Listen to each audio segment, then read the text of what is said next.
नमस्कार दोस्तों, आप कैसे हैं। उम्मीद करता हूं आप अच्छे होंगे। तो दोस्तों, आज हम फ्रांसीसी क्रांति का पार्ट बी के रूप में रिवीजन करेंगे। दोस्तों, चैप्टर थोड़ा लंबा है, इसलिए मैं एक क्लास में पूरी नहीं कर सकता हूं। थोड़ा सा part A, part B, part C के रूप में भी पूरा करूंगा, क्योंकि एनसीईआरटी का पहला चैप्टर जो वर्ल्ड इतिहास का 9th का है, फ्रांसीसी क्रांति, थोड़ा लंबा है। तो आइए हम लोग रिवीजन किए थे उसको देखते हैं। तो हम लोग रिवीजन किए थे पिछली क्लास, ये है, इसे हम लोग कर लिए थे। स्टेट जनरल की बैठक हो चुका था, पादरी वर्ग लोग भी, कुलीन वर्ग से भी और सर्वसाधारण वर्ग भी आ चुके थे।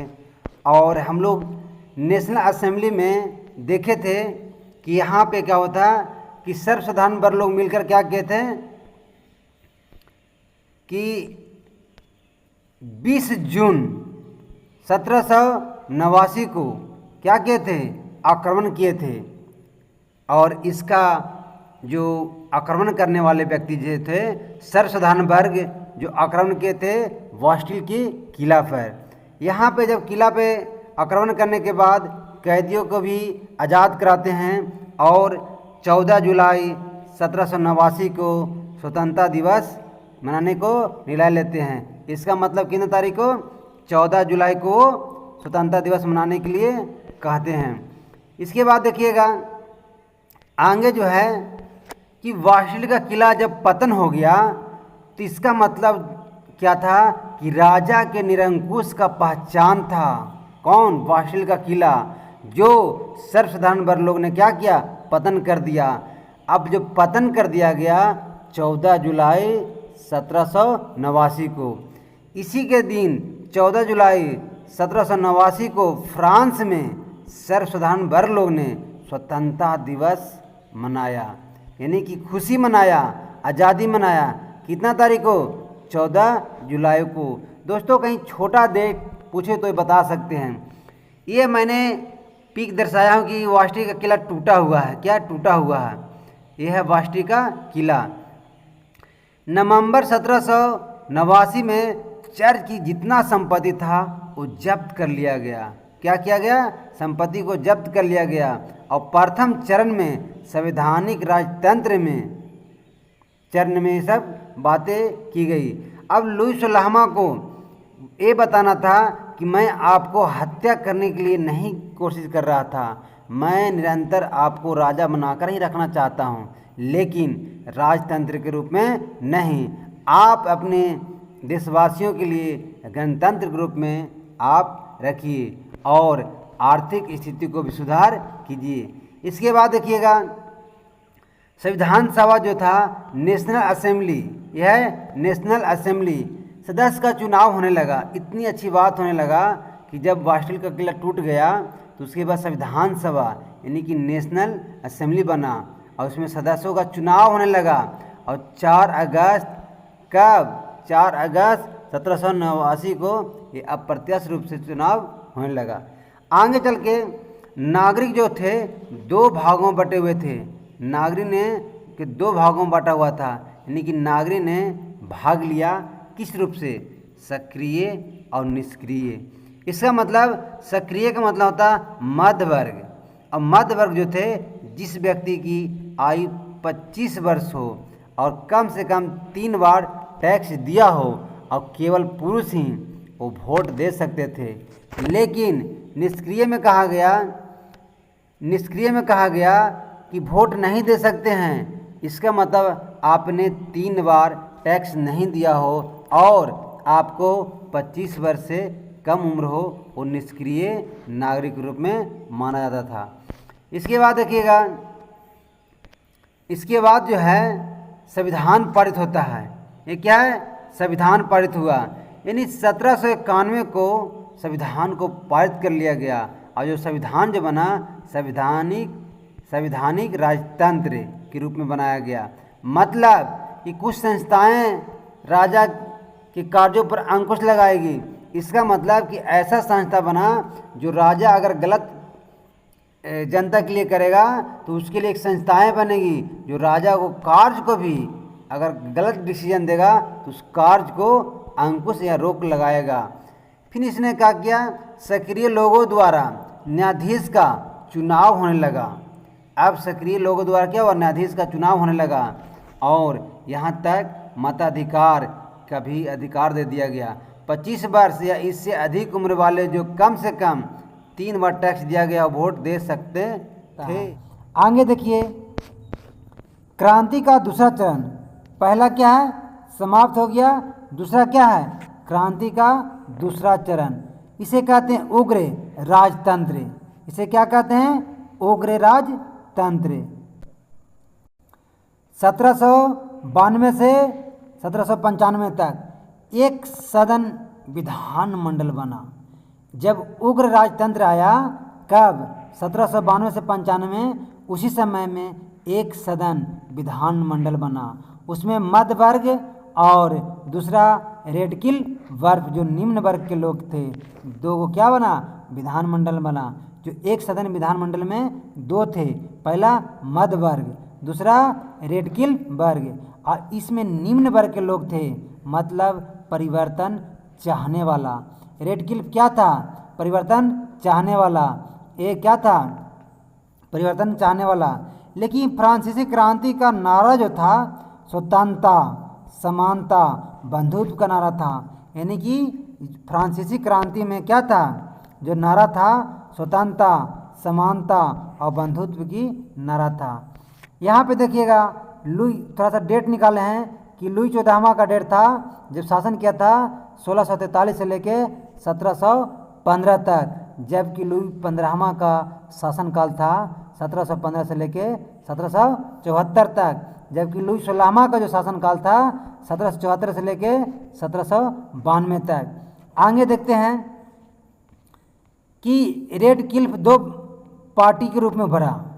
यह है रेड किल्फ जो वर्ग थे, दो पार्टी के रूप में उभरा। एक पहला जो उभरा वो था जीरो दस्तो दल, जीरो दस्तो दल, जिसका हेड अगर देखा जाए तो बिन्सो था। पूछेगा रेड किल वर्ग कितने पार्टी बन गए थे, दो। पहला कौन सा, जीरो दस्तो दल, और दूसरा जैकोबियन दल। तो जीरो दस्तो दल जो था उसका जो हेड बना, पूछेगा हेड कौन था, तब बिन्सो था। अब बिन्सो जो था मध्य वर्ग के नेतृत्व कर रहा था। पूछेगा कि मध्य वर्ग का नेतृत्व कौन कर रहा था, तब बिन्सो। अब बिन्सो किसका हेड था, तो जीरो दस्तो दल का। फिर पूछेगा कि दूसरा कौन था, तो ये था जैकोबियन दल, और जो इसका हेड था रॉसपियर। रॉब्सपियर इसको नाम है रॉसपियर, यानी कि रॉसपियर का सहयोगी देखा जाए तो दो गो था, एक दांते और एक हर्बर्ट। एक दांते और एक हर्बर्ट, यह है दांते और यह हर्बर्ट। और इसमें जो था जैकोबियन कलम में अगर देखा जाए तो इसमें गरीब लोग, मजदूर लोग सदस्य ग्रहण किए थे। और टीपू सुल्तान ने भी जैकोबियन दल का सदस्य बना था। आगे देखते हैं कि इसका प्रतीक क्या था।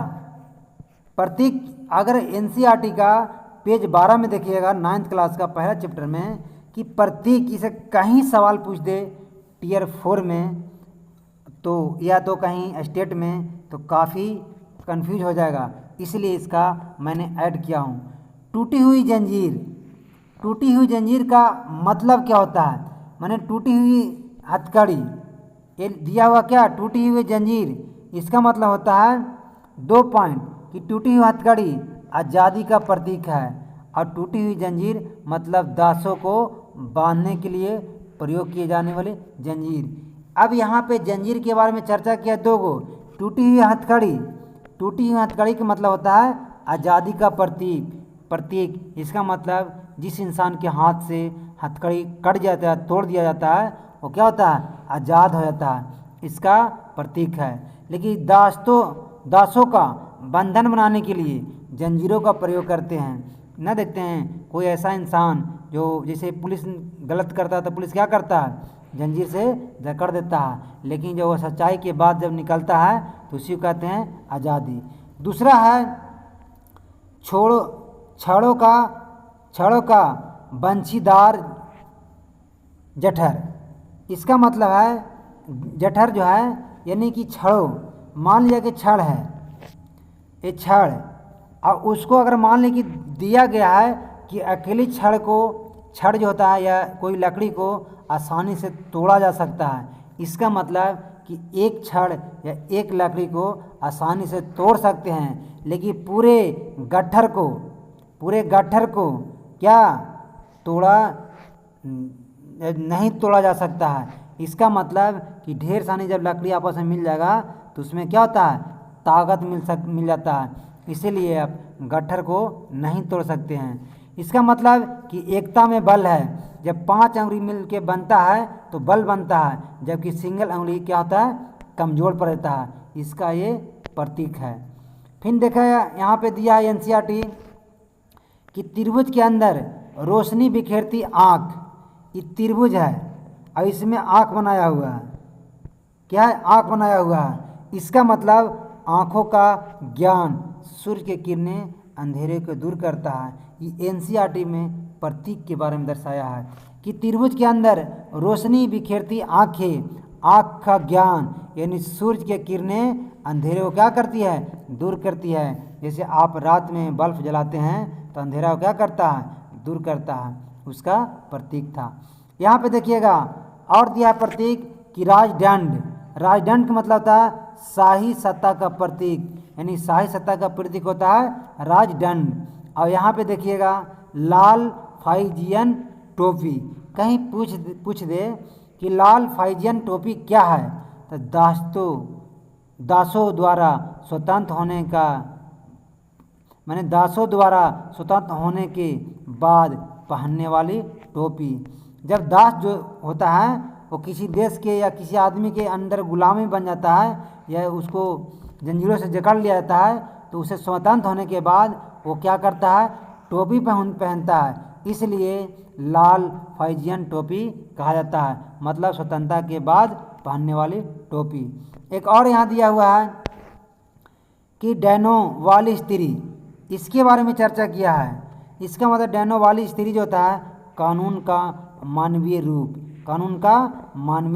कहीं पूछ दे कि डैनो वाली स्त्री का प्रतीक क्या है, तो कानून का मानवीय रूप। आगे देखिए, अपनी पूछ में लिए हुए सांप, अपनी पूछ मुंह में लिए हुए सांप, इसका मतलब है सनातनता का प्रतीक, यानी कि अंगुली का कोई और छोर नहीं है। कहीं पूछ दे कि अपनी पूछ मुंह में लिए सांप, तो इसका मतलब होता है सनातनता का प्रतीक या अंगूठा का कोई छोर नहीं होता है। फिर पूछेगा नीला सफ़ेद लाल, इसका मतलब होता है फ्रांस के राष्ट्रीय रंग। कहीं पूछ दे नीला सफ़ेद और लाल, तो क्या था, अगर कहीं भी पीएससी टीयर 4 में पूछे कि तीनों में से कौन नहीं था, तीनों में से कौन है, तो यहाँ पे ध्यान देना है कि नीला सफ़ेद लाल फ्रांस के राष्ट्रीय रंग है। एक और दिया हुआ विधि पट का मतलब होता है कानून सबके लिए समान है, कानून क्या है, सबके लिए समान, इसीलिए यहाँ पे दिया है विधि पट। आगे देखते हैं, एक दिया हुआ है कि फ्रांस में राजतंत्र का उन्मूलन समाप्त हुआ और गणतंत्र की स्थापना हुआ। इसका मतलब कि फ्रांस में राजतंत्र को समाप्त किया गया और वहाँ गणतंत्र की स्थापना किया गया। अब यहाँ पे थोड़ा युद्ध के बारे में दिया है कि ऑस्ट्रिया और पर्सा पर युद्ध की अप्रैल 1792 में घोषणा कर दिया। कौन, सर्वसाधारण वर्ग जो थे उसका एक क्लब था, बन गया था जैकोबिन क्लब, और उसी में सारे मिलकर क्या किया, पर्सा और ऑस्ट्रिया पे युद्ध की घोषणा कर दिया। देखिएगा, यह है फ्रांस, यह है पेरिस, यह है जर्मनी, यह है पर्सा, यह है ऑस्ट्रिया। फ्रांस के राष्ट्रगान के रूप में गाते हुए फ्रांस के लोग क्या किया कि महंगाई के मार झेल रहे थे। अब पेरिस गए तो काफ़ी कठिनाइयाँ था, क्या खाद्य पदार्थ के खाने के लिए। तो यहाँ पेरिस में जाके इसका मतलब फ्रांस के सभी लोग पेरिस की ओर चल पड़े, यानी कि वहाँ गए तो वहाँ काफ़ी दिक्कत था। और जब पेरिस जा रहे थे तब फ्रांस के राष्ट्रगान गाते हुए, और फ्रांस के राष्ट्रगान जो था मार्सिले, और गाते हुए चल पड़े पेरिस की ओर। कहाँ चल पड़े? पेरिस की ओर। फिर से समझिएगा, ये फ्रांस है, फ्रांस के लोग कहाँ चल दिए? पेरिस की ओर। और जाते वक्त कौन सा गा रहे थे देशभक्ति? तो वो था मार्सिले। यानी फ्रांस के राष्ट्रगान जो रचयिता कौन है? राजेट दिलाइल। यही राष्ट्रगान देशभक्त रूप में गाते हुए फ्रांस के लोग पेरिस पहुंच गए। आगे देखते हैं, जब पेरिस पहुंचे तो देखिए क्या होगा। जब पेरिस पहुंचे तो क्या हुआ?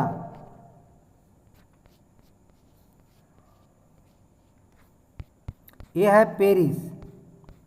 क्या है? ये पेरिस। जब पेरिस पहुंच गए, वहाँ जैकोबियन क्लब सबसे सफल और सबसे मजबूत क्लब था। यानी जब पेरिस पहुँचे कौन? फ्रांस के सर्वसाधारण वर्ग जो किला पे आक्रमण किए थे, वो पहुँचे कहाँ? पेरिस। वहाँ भी खदान के लिए तड़प रहे थे आदमी। वहाँ गए तो जैकोबियन क्लब सबसे मजबूत था, जिसका नामकरण अगर देखा जाए, जैकोबियन क्लब का नामकरण किसके ऊपर हुआ है? किसके द्वारा? The convent of Saint Jacob के नाम पे वहाँ जैकोबियन क्लब रखा गया। फिर से सुनिएगा कि जैकोबियन क्लब जो सेवा सफल था, वो नामकरण किसके नाम पे पड़ा? The convent of Saint Jacob के नाम पे जैकोबियन क्लब नाम पड़ा। लेकिन पूछेगा कि जैकोबियन जो है, इसका प्रमुख नेता कौन था? तो मैक्सिमिलियन रोबेस्पियर। कौन था? रोबेस्पियर। यानी कि मैक्सिमिलियन रोबेस्पियर जो था, क्या था? उसका प्रमुख नेता था।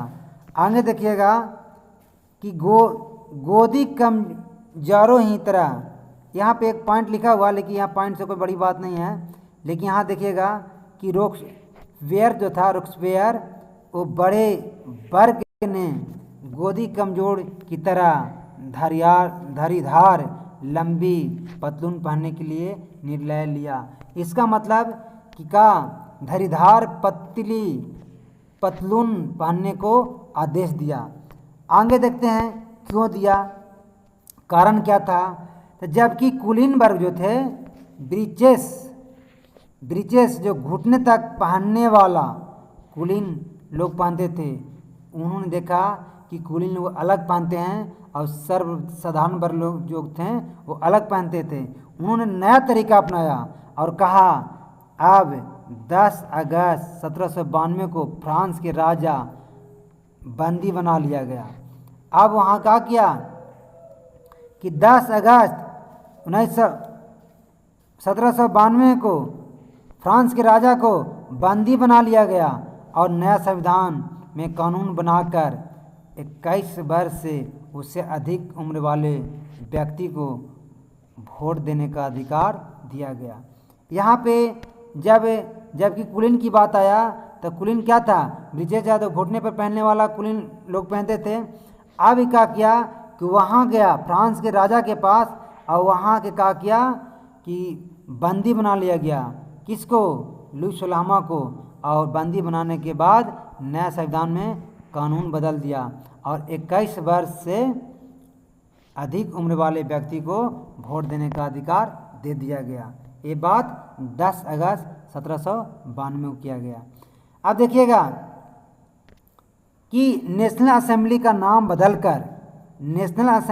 बदलकर कन्वेंस किया गया और 21 सितंबर 1792 को राजतंत्र को समाप्त कर दिया गया और गणतंत्र की स्थापना फ्रांस में हो गया।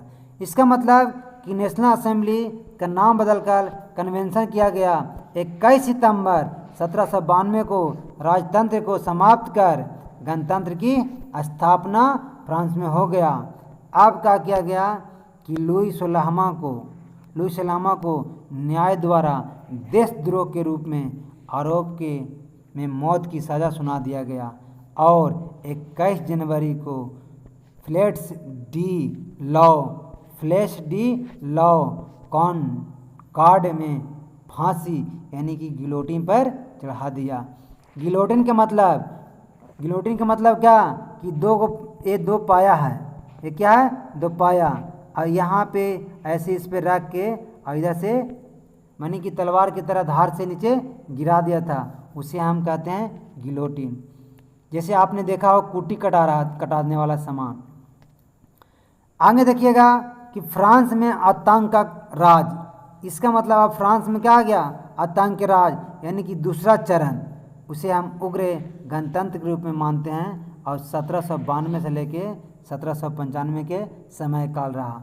जब आतंक का माहौल था तो उसमें एक सदन विधानमंडल बना, एक बना मध्य वर्ग और दूसरा बना रेडकिल वर्ग।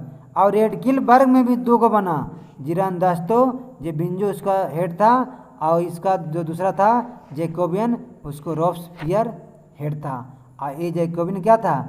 गरीब वर्ग के या निम्न वर्ग इसमें क्या किए थे? भाग लिए थे। और रेड किल का मतलब होता है परिवर्तन चाहने वाला। इसका मतलब परिवर्तन चाहने वाला। आगे देखते हैं कि जब रॉब्सपियर लुई सोलहवां को गिलोटिन पर चढ़ा दिया, तब समझिएगा चर्च को संपत्ति को जब्त कर लिया। जब फ्रांस के राजा लुई सोलहवां को गिलोटिन पर चढ़ा दिया यानी कि फांसी दे दिया गया, तो उसके बाद चर्च के संपत्ति को जब्त कर लिया गया और चर्च में अपना दफ्तर खोल दिया। इसका मतलब कि एक रॉब्सपियर बहुत बड़ा आतंक का रूप ले लिया। रॉब्सपियर के बारे में कहा जाता है कि भयभीत से प्रीत होता है। उसने कहा कि भयभीत से क्या होता है? प्रीत होता है। अब चुन चुन कर हत्या करेगा और सबसे पहले जीरोदस्तों को प्रमुख नेता बिंसो को हत्या कर दिया। यहाँ तक कि अपने सहयोगी दांते और हर्वट को भी हत्या कर दिया। रॉब्सपियर इतना आतंक मचा दिया कि तो लुई सोलहवां को क्या किया? गिलोटिन पर चढ़ा दिया, संपत्ति जब्त कर लिया और वहाँ चर्च को दफ्तर के रूप में खोल दिया। और उससे कहा कि भयभीत से प्रीत होता है। ये बात किसने कहा? रॉब्सपियर ने। अब चुन चुन कर वो बदला लेने लगा और जीरोदस्तों के प्रमुख नेता बिंसो की भी हत्या कर दिया और अपने सहयोगी दांते और हर्वट को भी हत्या कर दिया। ये आतंक मचा रहा है। अब देखिएगा, उन्होंने कहा, रॉब्सपियर ने कहा कि ड्रेस पहनने पर भी नियम निकाल दिया और कुलौत पहनने को कहा कि आप लोग क्या कीजिए? कुलौत पहनिए। ड्रेस जो था दो गो था, एगो क्लॉथ एगो ब्रिंचेस। तो क्लॉथ जो था धारीदार लंबी पतलून जो गरीब लोग पहनते थे, धारीदार लंबी पतलून जो गरीब पहनते थे, और ब्रिंचेस या घुटना तक पहना जाता था जो कुलीन लोग पहनते थे। ये था ड्रेस के बारे में। आगे देखिए कि पुरुष को पहनने के लिए या पुरुष को पहले किस नाम से जाना था? तो पुरुष को पहले मानस्यूर मतलब महाशय। पहले महाशय नहीं कहा जाता था, मानस्यूर कहा जाता था। इसके बदले रॉब्सपियर ने कहा कि नहीं, महास्यूर नहीं कहिए, महाशय नहीं कहिए, सितोयेन यानी कि नागरिक कहिए। यहाँ पे देखिएगा, यहाँ पे थोड़ा कंसेप्ट बनाइए कि पुरुष को मानस्यूर मतलब महाशय कहा जाता था और उसके बाद रॉब्सपियर ने कहा कि सियोतीन को नागरिक कहो। महिला को मदाम कहा। क्या? मदाम मतलब महोदया कहा जाता था, लेकिन रॉब्सपियर ने कहा सियोतीन कहा, इसका मतलब नागरिका बोलने को कहा। ये अपना नाम चेंज कर दिया। आगे देखिएगा कि रॉब्सपियर के आतंक को देखकर, यानी कि रॉब्सपियर को आतंक को देखकर फ्रांसीसी पत्रकार डेसमोलिन्स डेसमोलिन टिप्पणी करता है और कहता है कि क्रांति अभी शिशु अवस्था में है, अनुशासन गड़बड़ हो रहा है। इसका मतलब उसको आतंक देखकर इन्होंने कमेंट किया, लेकिन इसको भी क्या किया, सजा दिया। देखिएगा, जुलाई 1794 को रॉस्पियर को धोखा से बंदी बना लिया जाता है। अंततः रॉस्पियर को भी गिलोटिन पर चढ़ा दिया जाता है। इसका किसका, रॉस्पियर को। अब देखिएगा कि फ्रांसीसी क्रांति के तीसरे चरण, क्या तीसरे चरण, इसका मतलब उदार गणतंत्र। 1795 से 1799 के बीच में उदार गणतंत्र की बात करता है और इस चरण में मध्य वर्ग का प्रभाव बढ़ गया। आगे देखिएगा, 1795 में मध्य वर्गों द्वारा दुसदनीय विधानमंडल बनाया गया। कब? 1795 में दुसदनीय विधानमंडल मध्य वर्गों द्वारा बनाया गया। आगे देखिएगा कि विधानमंडल दुसदनीय जिसके शासन की व्यवस्था राजा के पास न होकर 5 डायरेक्टर के हाथों में सौंपा गया। इसका मतलब विधानमंडल जो बना, कौन बना? विधानमंडल जो बना दुसदनीय बना और शासन की व्यवस्था को राजा के पास न होकर 5 डायरेक्टर के हाथों में सौंपा गया। आगे देखिएगा, नेपोलियन बोनापार्ट। अब यहाँ से आता है नेपोलियन बोनापार्ट। नेपोलियन ने सेना का कमांडर था और क्या, इंग्लैंड के पास नौसेना की ताकत बहुत काफ़ी मजबूत था। इसलिए 5 डायरेक्टर मिलकर नेपोलियन को सेना का हेड बनाया गया और समुद्री लुटेरे इंग्लैंड के साथ युद्ध करने को कहा और समुद्री लुटेरे को हराकर विख्यात हो गया नेपोलियन बोनापार्ट। आगे देखते हैं कि नेपोलियन जब बनता है फ्रांस का शासक, यह है नेपोलियन महाद्वीप व्यवस्था। यह है इंग्लैंड, यह फ्रांस, यह नेपोलियन है। अब ये क्या करता है, बड़े नियम कानून सख्त लाता है। ये कहता है कि इंग्लैंड से व्यापार नहीं कर सकता है कोई भी। ये कहता है फ्रांस के, नेपोलियन कहता है किससे, यह नेपोलियन और यह इंग्लैंड, यहाँ व्यापार कोई नहीं कर सकता है। अगर कोई करेगा तो उससे हम क्या करेंगे, युद्ध करेंगे, और नहीं कर सकता है। फ्रांस के राजा हुआ, जीत हुआ, यानी कि युद्ध में क्या किया, जीत गया।